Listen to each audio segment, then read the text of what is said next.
3월 16일 화요일 하나님께서 주시는 말씀은 마태복음 23장 25절부터 39절까지입니다. 봉독을 합니다. 화 있을진저 외식하는 서기관들과 바리새인들이여, 잔과 대접에 겉은 깨끗이 하되 그 안에는 탐욕과 방탕으로 가득하게 하는도다. 눈먼 바리새인이여, 너는 먼저 안을 깨끗이 하라. 그리하면 겉도 깨끗하리라. 화 있을진저 외식하는 서기관들과 바리새인들이여, 회칠한 무덤 같으니 겉으로는 아름답게 보이나 그 안에는 죽은 사람의 뼈와 모든 더러운 것이 가득하도다. 이와 같이 너희도 겉으로는 사람에게 옳게 보이되 안으로는 외식과 불법이 가득하도다. 화 있을진저 외식하는 서기관들과 바리새인들이여, 너희는 선지자들의 무덤을 만들고 의인들의 비석을 꾸미며 이르되, 만일 우리가 조상 때에 있었더라면 우리는 그들이 선지자의 피를 흘리는데 참여하지 아니하였으리라 하니, 그러면 너희가 선지자를 죽인 자의 자손임을 스스로 증명함이로다. 너희가 너희 조상의 분량을 채우라. 뱀들아, 독사의 새끼들아, 너희가 어떻게 지옥의 판결을 피하겠느냐? 그러므로 내가 너희에게 선지자들과 지혜 있는 자들과 서기관들을 보내매 너희가 그 중에서 더러는 죽이거나 십자가에 못 박고 그 중에서 더러는 너희 회당에서 채찍질하고 이 동네에서 저 동네로 따라다니며 박해하리라. 그러므로 의인 아벨의 피로부터 성전과 제단 사이에서 너희가 죽인 바라기아의 아들 사가리아의 피까지 땅 위에서 흘린 의로운 피가 다 너희에게 돌아가리라. 내가 진실로 너희에게 이르노니 이것이 다 이 세대에 돌아가리라. 예루살렘아, 예루살렘아, 선지자들을 죽이고 내게 파송된 자들을 돌로 치는 자여, 암탉이 그 새끼를 날개 아래 모음같이 내가 내 자녀를 모으려 한 일이 몇 번이더냐? 그러나 너희가 원하지 아니하였도다. 보라, 너희 집이 황폐하여 버려진 바 되리라. 내가 너희에게 이르노니 이제부터 너희는 찬송하리로다. 주의 이름으로 오시는 이여 할 때까지 나를 보지 못하리라 하시니라. 아멘. 예수님이 서기관들과 바리새인들을 향하여서 7가지 책망, 7가지 저주를 하신 것 우리가 어제부터 보고 있지요. 어제 4가지 저주, 4가지 책망을 말씀하셨고, 이제 오늘 3가지를 다룹니다.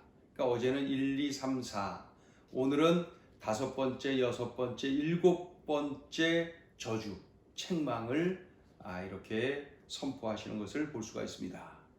그래서 오늘은 7번째 그 책망인데, 7번째 비난, 7번째 책망, 그 내용은 외식주의를 비난하십니다. 서기관들과 바리새인들의 외식주의를 지금 비난하시는 거죠. 그릇을 닦을 때는 안과 밖을 모두 깨끗이 닦아야 됩니다. 그 중에서도 내부, 이 안을 더욱 깨끗이 해야 되는 것이죠. 만약 겉은 깨끗해도 안이 더러우면 음식을 담을 수가 없지요. 사람은 마찬가지입니다. 우선적으로 속 사람이 깨끗한 것이 중요하다, 그런 말씀이죠. 그런데 이 서기관들, 바리새인들은 그저 사람들에게 잘 보이려고, 그저 사람들에게 인정받으려고, 그저 경건한 척 하면서 겉사람만 신경을 썼던 거예요. 경건의 모양만 신경을 썼던 것입니다. 예수님의 책망을 지금 받고 있죠. 외식하는 자들아, 이 위선자들아, 속사람이 정결하고 경건해야 한다 하면서 말씀하고 있는 거죠. 외식주의를 비난하고 있습니다. 서기관들, 바리새인들의 외식주의를 비난하고 있습니다. 자, 25절, 26절 읽어보죠. 25절, 6절 시작. 화 있을진저 외식하는 서기관들과 바리새인들이여, 잔과 대접에 겉은 깨끗이 하되 그 안에는 탐욕과 방탕으로 가득하게 하는도다. 눈먼 바리새인들이여, 너는 먼저 안을 깨끗이 하라. 그리하면 겉도 깨끗하리라. 이러한 외식주의, 위선을 벗어버려야 된다 비난하고 있으십니다. 자, 그 다음에 여섯 번째 비난, 여섯 번째 책망 뭘까요? 위선과 불법. 위선과 불법을 행한 이 서기관들, 바리새인들을 비난하십니다. 당시 유대인들은 의식적으로나 무의식적으로나, 그러니까 알고 그랬던 모르고 그랬던 아무튼 이 무덤을 접촉했다면, 내가 손을 댔거나 몸이 내 의복이라도 무덤에 접촉되었다면은 그 사람은 부정해지는 것입니다. 부정해지는 거예요. 이게 이제 민수기에 기록된 말씀인데, 이 무덤에 접촉된 사람은 부정하다. 그러면은 이 부정한 사람은 뭐 여러 가지 제약이 따르는데, 그 중에서 대표적인 게 성전에 들어갈 수가 없는 거예요. 그러니까 명절이 되어서 예루살렘 성전으로 향하는 순례자들, 그렇죠? 순례자들이 자신도 모르게 이렇게 무덤에 접촉되어서 그것을 깨닫고 성전에 오르지 못하는 그러한 일들이 간혹 있었던 것입니다. 그래서 이 명절 전에 일부러 하얀색 회칠을 이 무덤에다가 합니다. 무덤 또는 비석 그런 데다가 하얀색 회칠을 하는 거예요. 그러면은 표시를 한 거니까 저 무덤이구나 그러면서 좀 피해서 가는 거죠. 그러면은 안전하겠죠. 그러니까 회칠한 무덤이 눈에 잘 띕니다. 또 회칠한 무덤을 이렇게 보면은 아름답게 보이기까지 합니다. 무덤이나 그 비석까지도 이 칠을 해서 아름답게 보이기까지 하는 것이죠.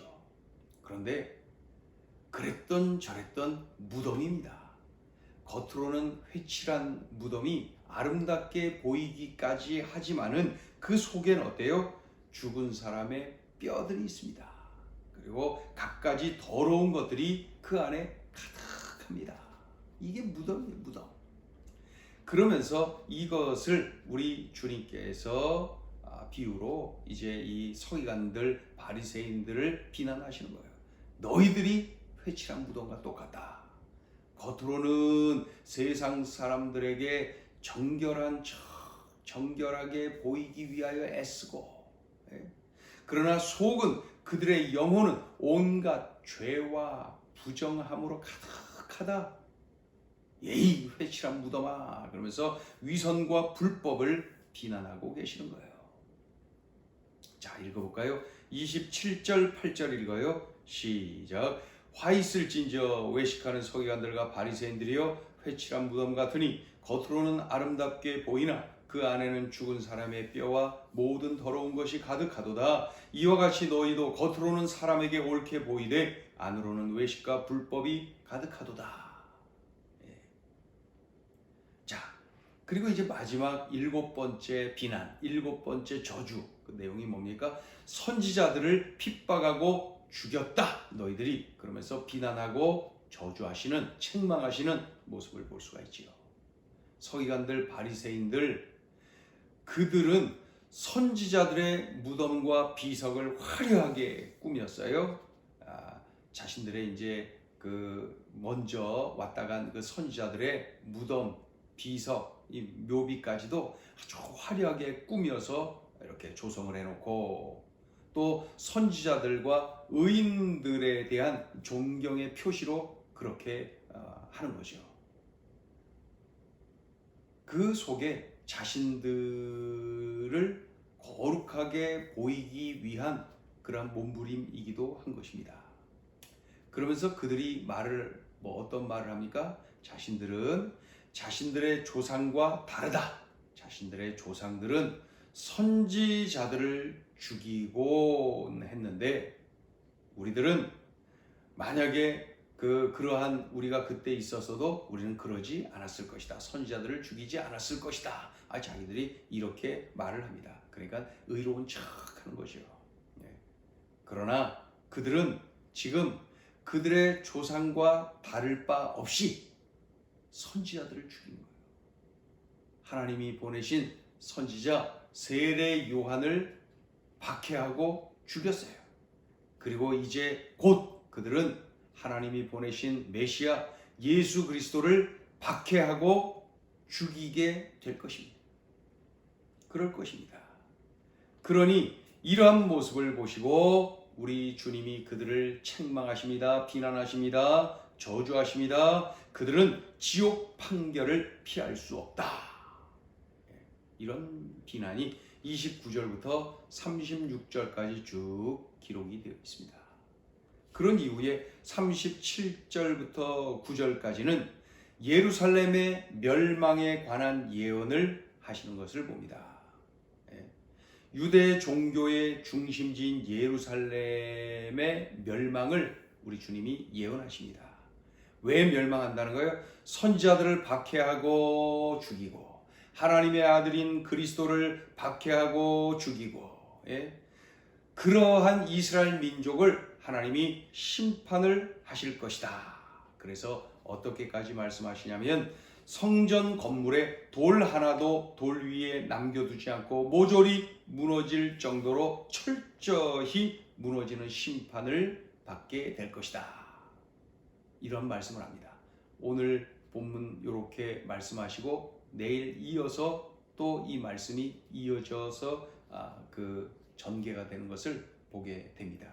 자, 오늘 주시는 메시지입니다. 첫째, 위선을 벗으면 진정한 기쁨을 누린다.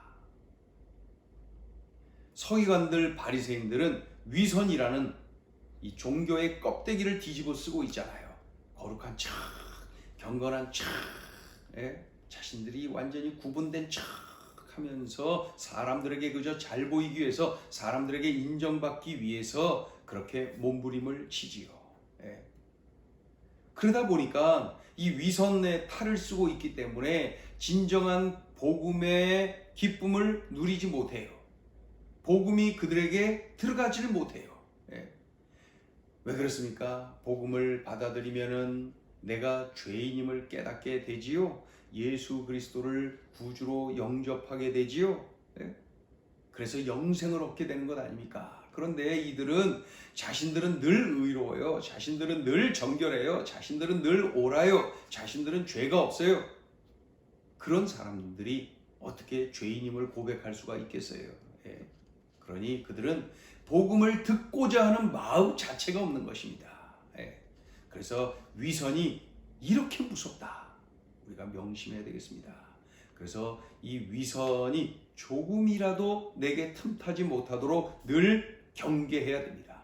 외식, 위선 이런 것들 말이죠. 그래서 늘 주님 앞에 내가 죄인임을 고백하고 주님의 은혜 없이는 살 수 없는 연약한 자임을 고백하고 그렇게 주님 앞에 살아가야 될 것입니다.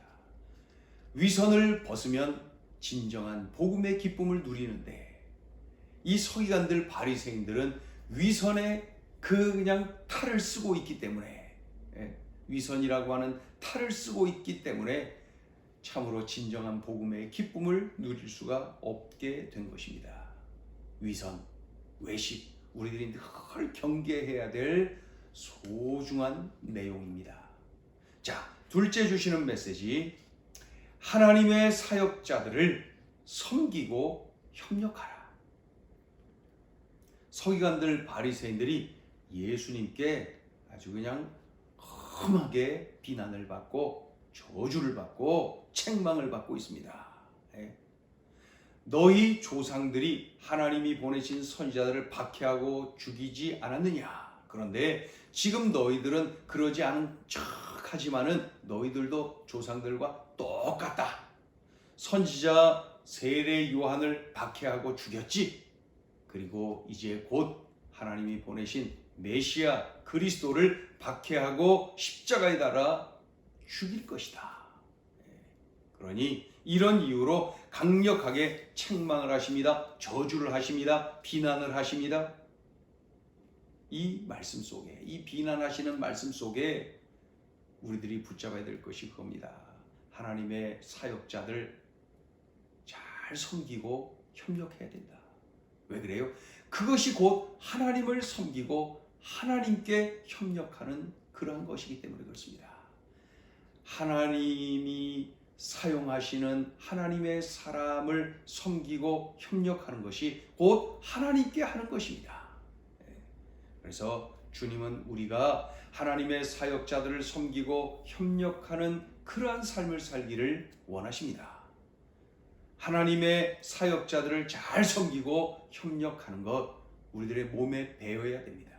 그래서 하나님이 원하시는 삶, 하나님이 영광 받으시는 삶, 또 하나님의 일에 협력하는 삶, 그 멋진 삶을 우리가 살아내어야 되겠습니다. 기도합니다. 하나님, 오늘 주신 말씀, 서기관들, 바리새인들이 잘못해서 그저 책망받고 저주받는구나 그렇게 생각하지 말게 하시고, 나 자신이 행여나 이런 모습이 조금이라도 튀어 있다면은, 묻어 있다면은 철저하게 회개하고 주님 앞에 바로 세워지는 우리의 삶이 되게 하여 주옵소서. 주여, 오늘 들려주신 말씀 명심하고 우리들의 삶에 구체적으로 적용하고 살아내게 하여 주옵소서. 예수님의 이름으로 기도 올리옵나이다.